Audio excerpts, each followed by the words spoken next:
Towards IS-10। इसका नाम है events occurring after the reporting date.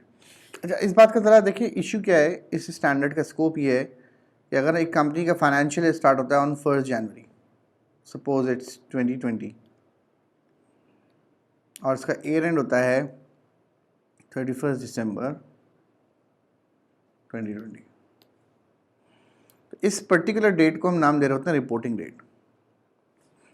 Reporting date इसलिए बोल रहे होते हैं क्योंकि इस डेट पे फाइनेंशियल स्टेटमेंट्स ड्यू हो चुकी हैं और आपको इस डेट पे फाइनेंशियल स्टेटमेंट्स बनानी है। लेकिन practically speaking it is not possible कि आप एक दिन में 31 दिसंबर की शाम में पूरी फाइनेंशियल स्टेटमेंट्स बनवा लें, फिर उसका free from frauds and errors भी करते हैं, उसके बाद फिर उसका टैक्स कंप्लाइंस भी करते हैं, फिर लोकल लॉ की कंप्लाइंस भी करते हैं, फिर IFRS की कंप्लाइंस भी करते हैं, ऑडिट भी करवाते हैं। ये सारी चीज़ें पॉसिबल नहीं होती। तो यूजुअली इसको बनने में 2 से 3 महीने लगते हैं। फॉर एग्जांपल इसकी 31 मार्च में जाके फाइनल प्रिपरेशन हो रही है, 2021 तक चले जाता है ये डेटा। जिस डेट पे डायरेक्टर्स साइन करते हैं इसको हम कहते हैं ऑथराइजेशन डेट। तो एक्चुअली IS-10 का जो स्कोप है वो है from reporting date to the authorisation date. इन 2 डेट्स के दरमियान IS-10 कहता है जो भी कुछ होगा वो आपने शेयर होल्डर्स को इन्फॉर्म करना है, if it is a material transaction. Immaterial चीज़ों का अकाउंटिंग कहती है, आप इग्नोर भी कर सकते हैं। अब इस पीरियड में फ्रॉम जनवरी टू मार्च 2021 हम कर क्या रहे हैं, हम कर रहे हैं पिछले साल की रिपोर्ट्स तैयार। तो अगर कोई ऐसा इवेंट आइडेंटिफाई होता है जिसका ताल्लुक पिछले साल से निकलता है तो हम कहते हैं फिर ये, क्योंकि पिछले साल की रिपोर्ट्स अभी तक फाइनलाइज नहीं हुई तो हमें उसको उसमें एडजस्ट करना चाहिए। इस पर्टिकुलर इवेंट का नाम IS ने कहा है कि ये कहलाता है एडजस्टिंग इवेंट। इवेंट पता तो चला है 2021 में, लेकिन उसका रिलेशनशिप है पिछले साल से, 31 दिसंबर से 2020 से, पिछले साल से। सपोज एक इनवॉइस आपको मिलती है जो कि बुक्स ऑफ अकाउंट्स में रिकॉर्ड नहीं हुई है for a particular non current asset. कि कंपनी ने एक मशीन खरीदी थी 2 मिलियन की, जो कि रिकॉर्ड होना रह गई और इसकी इनवॉइस मिसप्लेस हो गई। अब वो कोई जनवरी के एंड में या फेब 2021 में जाके आइडेंटिफाई हुई कि यार वो इनवॉइस मिल चुकी है, तो हम उसको रिकॉर्ड करते हैं। लेकिन ये क्योंकि मशीनरी हमने खरीदी थी 2020 में, तो उसको रिकॉर्ड 2020 में होना चाहिए और उस पीरियड की फाइनेंशियल स्टेटमेंट अभी फाइनलाइज हो रही हैं, तो आप इसके एडजस्टमेंट्स कर सकते हैं। तो हम इसका नाम देते हैं एडजस्टिंग इवेंट, जिसकी अकाउंटिंग एंट्री पास होगी बाकायदा फाइनेंशियल स्टेटमेंट्स में। लेकिन अगर कोई ऐसा इवेंट है जिसका ताल्लुक पिछले साल से नहीं है लेकिन ये शेयर होल्डर्स को बताना है, क्योंकि आप देखें अगर इस फाइनेंशियल स्टेटमेंट्स में आपने शेयर होल्डर्स को नहीं बताया तो फिर वो बात उनको अगले साल पता चलेगी। तो हम कहते हैं क्योंकि इन्वेस्टमेंट शेयर होल्डर्स की है, they are the owners of the business, so they should know every information जो मैनेजमेंट को पता है। So whatever management knows should be communicated to the shareholders or stakeholders. तो अब इस इंफॉर्मेशन को मैं कैसे बताऊं, क्योंकि मैं तो 2020 का डेटा बना रहा हूं, इवेंट 2020 का नहीं है, 2021 का है, लेकिन शेयर होल्डर्स को बताना है। तो इसको बताने के लिए हम क्या करते हैं, उस इवेंट को डिस्क्लोज कर देते हैं notes.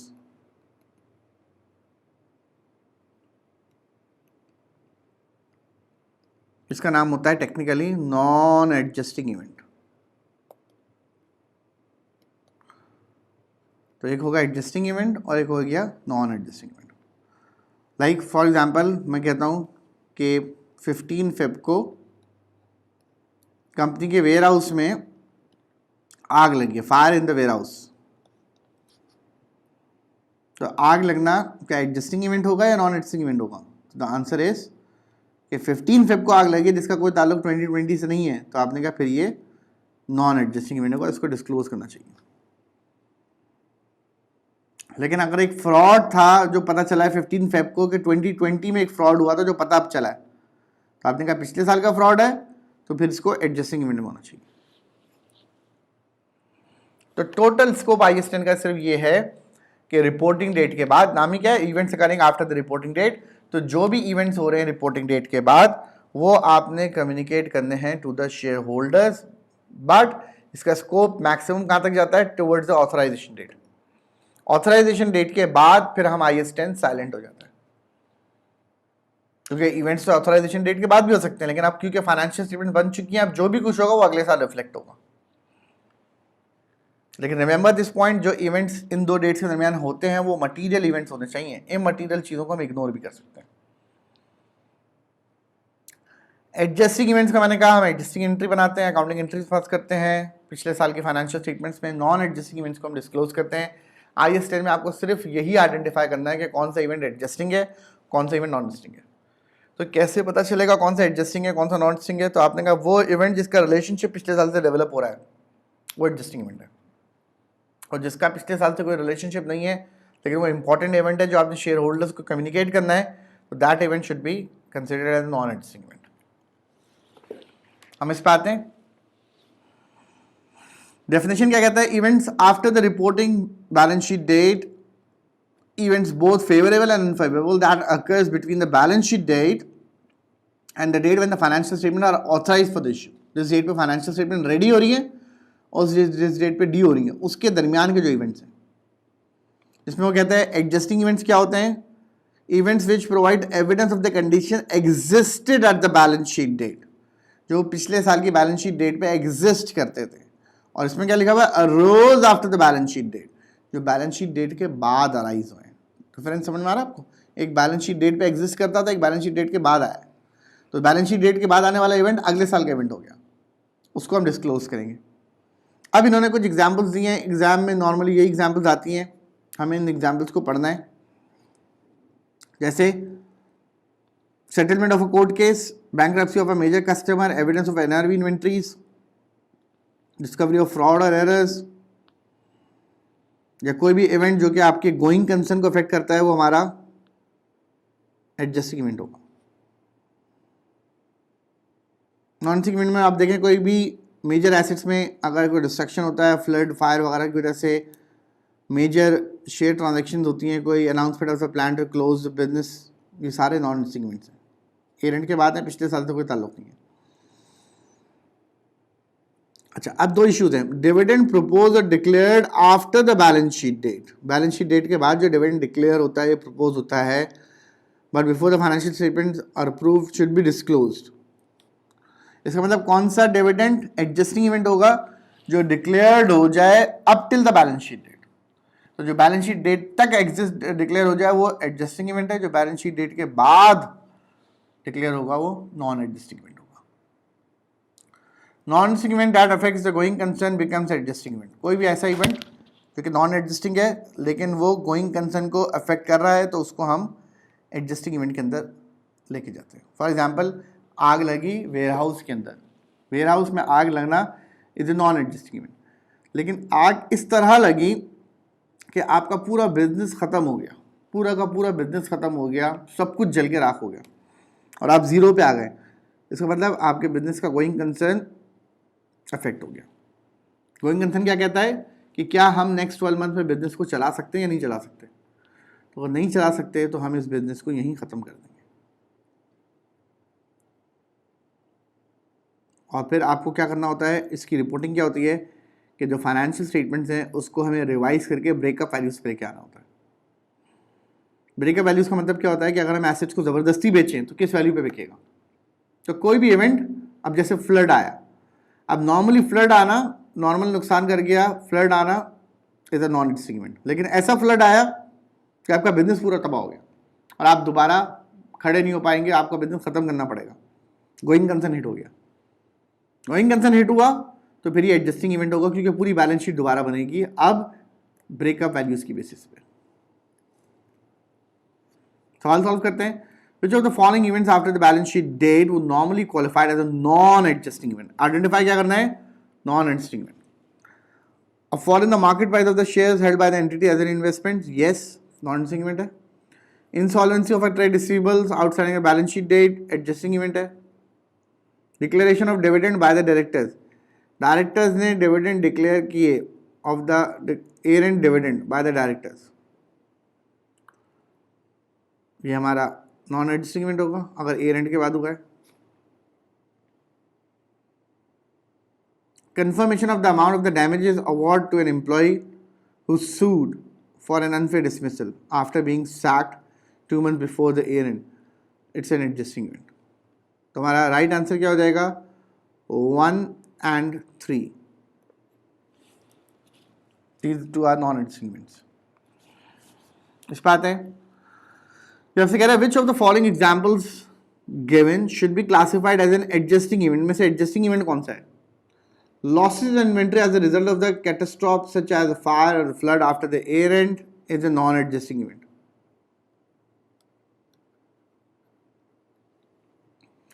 Discovery of fraud which shows the financial statements were incorrect, adjusting event. Revaluation of the property which provide evidence of the impairment in the value, adjusting event. So the right answer is 2 and 3.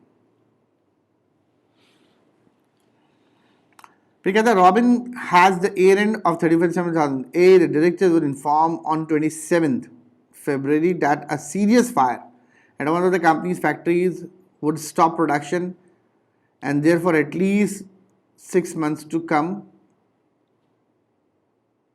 On 3rd March, the director of the Robin were informed that the major customer had gone into the liquidation.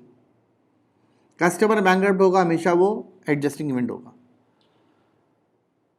और जो first वाला हमारे पास है जिसके अंदर एक आग लगी है, फायर हुआ है, तो डेफिनेटली आपने कहा ये नॉन एडजस्टिंग इवेंट होगा.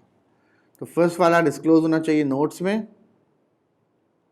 और दूसरा वाला एडजस्ट होना चाहिए financial statement.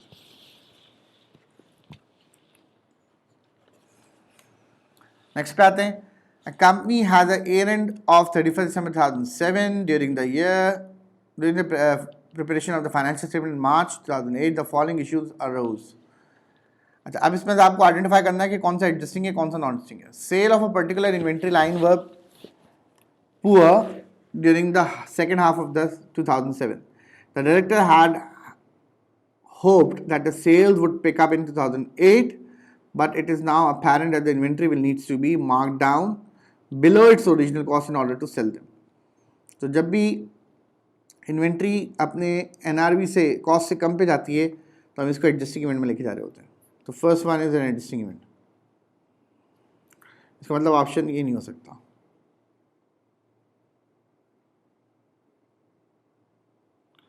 On 12 February 2008, one of the company's production plant was struck by lightning. The company will suffer a net loss of 55,000 as a result of this. 12 Feb को year end के बाद production plant was struck by lightning, एक sort of natural disaster है जिसकी वजह से आपका वो और कंपनी को लॉस हुआ है $55,000 का. तो डेफिनेटली नॉन एडजस्टिंग इवेंट होगा. सेकेंड वाला is non adjusting event. Sporan company is a valued customer which owed a company 34,000 at the balance sheet date, although they were behind with their payments. Since the year-end sales of the Sporan were 12,000, the director had received the notification that Sporan has gone into the liquidation. Liquidation will always be considered as an adjusting event. Next हमारा accounting standard आता है IS2. IS2 is about the inventories. जब हम बात करते हैं IS2 में inventories की, तो इन्वेंट्रीज का मतलब होता है रॉ मटेरियल, इन्वेंट्री का मतलब होता है वर्क इन प्रोग्रेस और इन्वेंट्री का मतलब होता है फिनिश गुड्स. 3 चीज़ों को हम इन्वेंट्रीज के अंदर बात लेके जा रहे होते हैं. IS2 कहता है कि इन्वेंट्री को मेजर करेंगे आप which ever is lower cost और नेट रियलाइजेबल वैल्यू. तो इन्वेंट्री की कॉस्ट में से और उसकी NRV में से जो भी लोअर होगा हम उस पर मेजर करेंगे. ये हम एप्लीकेशन कर रहे होते हैं प्रूडेंस की. सपोज अगर कॉस्ट 100 है और NRV 80 है तो मेजरमेंट करेंगे इसकी 80 के ऊपर. There is another example of the prudence concept in present. Okay, if the inventory is expected to be sold at a profit, अगर प्रॉफिट पे बिक रहा है तो कॉस्ट पे करेंगे, और अगर लॉस पे बिक रहा है तो फिर हम NRV पे करेंगे. बहुत सिंपल है. लाइक 80 की इन्वेंट्री आपको लगता है कि 160 की बिक जाएगी, सॉरी 100 की इन्वेंट्री 160 की बिक जाएगी, तो आपको लगता है प्रॉफिट होने वाला है तो कॉस्ट पे रिकॉर्ड करेंगे, लेकिन 100 की चीज़ 80 की बिकेगी तो हम इसको रिपोर्ट करेंगे at a loss which is 80। अब IS2 ये आपको बताता है कि कौन कौन सी कॉस्ट इन्वेंट्री की कॉस्ट में इंक्लूड होनी चाहिए। तो परचेज प्राइस, इंपोर्ट ड्यूटीज़, कोई भी अगर नॉन रिफंडेबल टैक्सेस हैं वो ऐड होते हैं, लेकिन रिफंडेबल टैक्सेस या डिस्काउंट्स वगैरह लेस हो जाते हैं। ट्रेड डिस्काउंट या रिफंडेबल टैक्स अगर होगा, जैसे sales tax is a refundable tax, वो लेस हो जाएगा। कॉस्ट ऑफ कन्वर्जन के अंदर आपको सबको पता है लेबर कॉस्ट आती है और ओवरहेड्स आते हैं। लेबर एंड ओवरहेड्स कॉस्ट हमेशा प्रोडक्शन रिलेटेड होनी चाहिए, तो ओवरहेड्स हमेशा प्रोडक्शन रिलेटेड यहाँ पे एलोकेट होते हैं। बाकी जो अदर कॉस्ट है इसके अंदर कैरेज इनवर्ड की कॉस्ट आ सकती है, या अगर किसी पर्टिकुलर लोकेशन पे जाके बिकता है स्टॉक या कंडीशन में लाके बिकता है स्टॉक, तो वो भी इसका पार्ट बनेगा। फॉर एग्जांपल हम कराची से एक प्रोडक्ट बनाते हैं और उसको ले जाके यूएसए में सेल करते हैं, तो यूएस मार्केट तक ले जाने की जो कॉस्ट है वो भी इसमें इंक्लूड होगी। क्या लिखा हुआ है? Other cost in bringing the inventories to their present location and condition. Question क्या कहता है? Which of the following should not be included in valuing the inventories of an entity? कौन सी चीजें should not be included होंगी? तो आपने कहा labour cost include होता है, एडमिनिस्ट्रेटिव ओवरहेड्स कभी नहीं होते, डेप्रिसिएशन होगा, transport cost to deliver the goods to the customers तक गुड्स डिलीवर करना is a carriage outward cost. Carriage outward याद रखिएगा, कभी भी इन्वेंट्री की कॉस्ट का पार्ट नहीं बनता। तो आंसर होगा 1 and 4।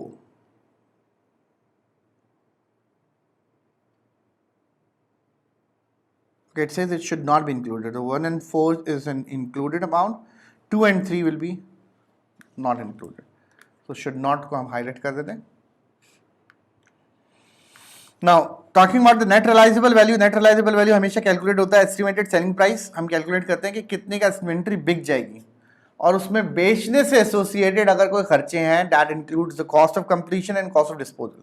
लाइक समटाइम्स इन्वेंट्री आपकी रखी होती है, वेरा उसमें रखे रखे खराब हो जाती है, you need to do some rework on it, तो आपको रीपैकिंग कॉस्ट करनी पड़ती है, रीप्रिंटिंग की कॉस्ट करनी पड़ती है, जिसके बाद इन्वेंट्री सेल आउट होती है।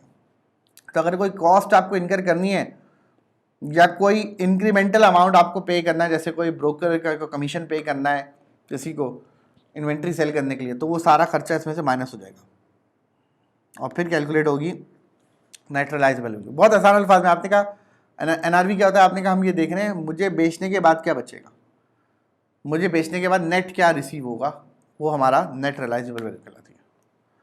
अब एक क्वेश्चन करते हैं, इस क्वेश्चन में कह रहा है नेट रियलाइजेबल वैल्यू कैलकुलेट करके दिखाएं। सेलिंग प्राइस हमारे पास 35 है, कॉस्ट इनका टू डेट 20 है, कॉस्ट टू कंप्लीट 12 है, और selling items selling cost per item जो है वो 1 है। तो जब हम इसमें से माइनस करेंगे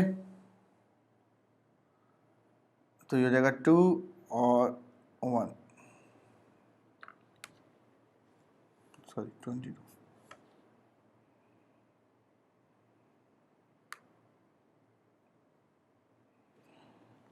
right answer will be 22।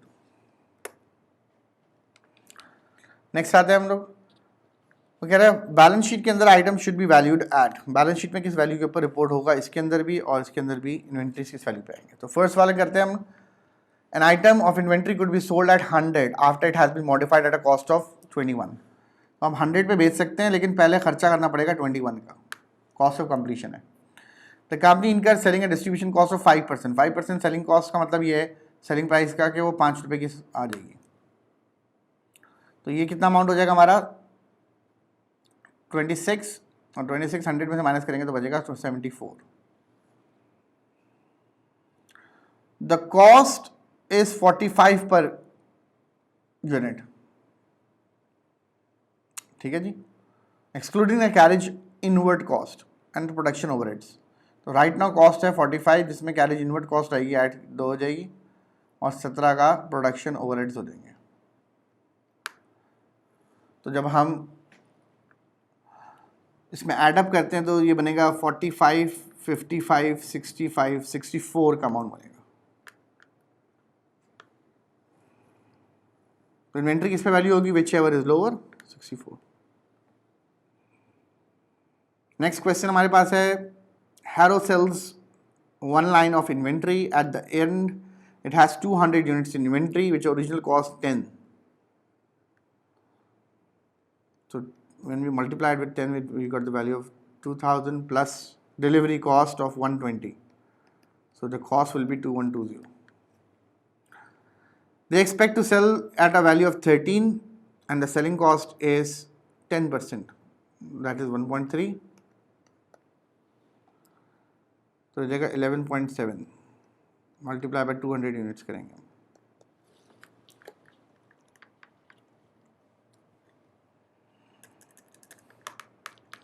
11.7 you got the value of 2340.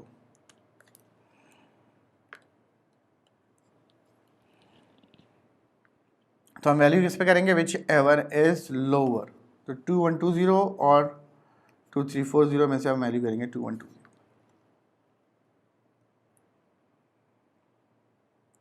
Now there is another question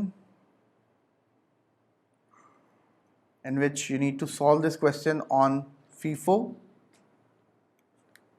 and this one is for your assignment. So these two are assignments.